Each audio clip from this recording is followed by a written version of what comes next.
ஈரோடு நித்யா சமையலில் ஒரு summer drink பார்க்கலாம். பாதாம் பிசின், சியா சீட்ஸ், சப்ஸா சீட்ஸ் இதை போட்டு கொஞ்சம் கொஞ்சமாக போட்டுக்கோங்க. இது ஊறுனாவே நிறையா வரும். இதை தண்ணி 1 டம்ளர் ஊற்றி ஓவர் நைட் ஊற வச்சுருங்க. நல்லா ஜெல் மாதிரி வந்துடும். நிறையா வரும். ஒரே ஒரு பிஷன் மட்டும் போடுங்க. இங்கே பாருங்கள், இவ்வளோ வந்துருச்சு பாருங்கள். இது ஒரு பக்கம் வச்சுக்கோங்க. லெமன், பெரிய நெல்லிக்காய், வெள்ளரிக்காய்,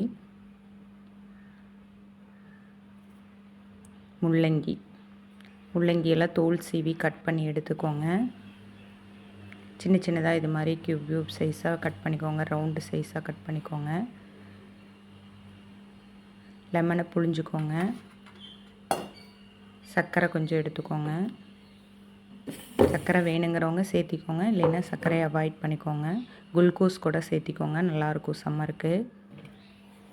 இந்த சர்க்கரையை பார்த்திங்கன்னா தண்ணி ஊற்றி வச்சுட்டேன்.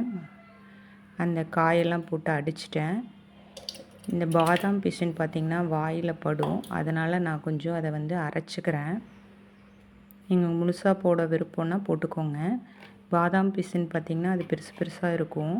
ஒரு சிலருக்கு ஒன்றும் பண்ணாது, ஒரு சிலருக்கு பார்த்திங்கன்னா ஒரு மாதிரி டேஸ்ட் பிடிக்காது. அதனால் அரைச்சிருங்க.